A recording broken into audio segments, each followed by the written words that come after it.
misconception about fire is that it's bad.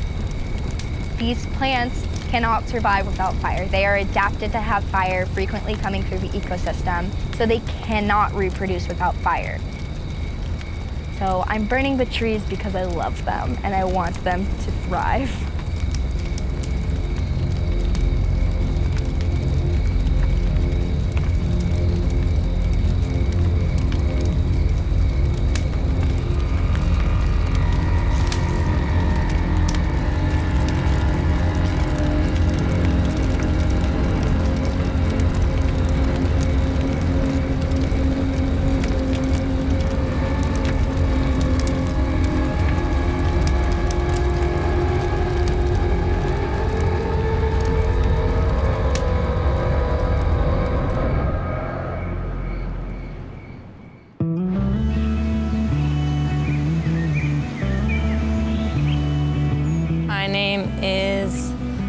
Hardland. I am the fire effects crew lead. During the field season, we're out wandering about in the wilderness, collecting ecological monitoring data so we can show how the fire impacted that area.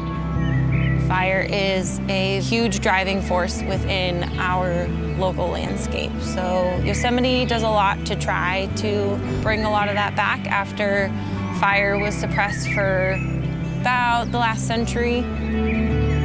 So if we continue to suppress things, then it would just be massive high-severity fires everywhere, and I'm sure that eventually we would lose the conifer forests. Last year we were a crew of 2, and our supervisor was also a woman, so we rocked the all-female crew and held down the female fort within Yosemite Fire. They're all pretty kick-ass ladies. And once wildfires start burning, we'll decide which ones are healthy to manage for ecological benefit and which ones we should suppress. My name's Russell Mitchell. For the prescribed fire and fuels specialist, I'm dealing with the budgets for the different fuels projects that we have, working on writing burn plans for prescribed fire projects that we'll have, and working closely with our fire effects with Linnea and Katie. I would say for a standard field day, we are usually getting into the office and collecting all of our things that we need for the field, all of our field supplies, data sheets, and then we will route to our field sites using a compass and GPS. And then once we get there, we set up plot, collect all of our data, and head to the next plot and try to get as many plots in per day as we can. Oh, there's the engine. That was Overtown engine. I thought it was 32. Yeah, me too.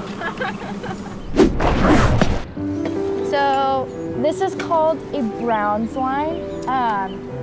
This is a standardized way for us to get an idea of the fuel loading on a plot, the coarse woody debris, which is the big logs, as well as the fine woody debris, which would be sticks and twigs. And then we also get an idea of litter and depth. We measure all of them along the line to give us a big picture idea how this plot should burn. 3.2 duff and 1.8 liter.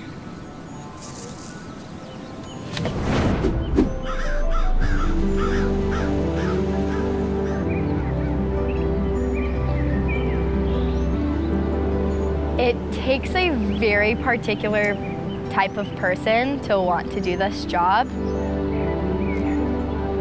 It's a tough job, you know.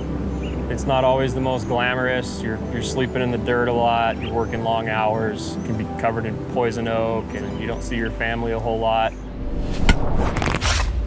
It's hard to predict what happens in the field. A lot of times you'll also get stuck working pretty far out, so you'll end up working 12 to 14-hour days instead of 10-hour days.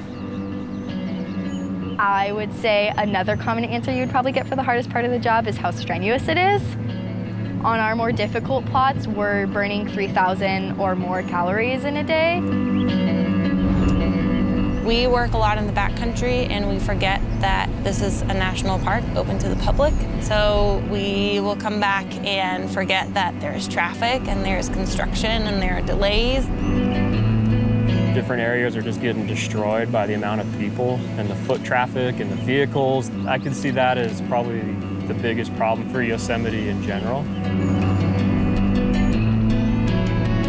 Obviously, it's ridiculously gorgeous, so it attracts a lot of people from all over the world, which is really cool. But it also means that the park is pretty heavily impacted by visitation.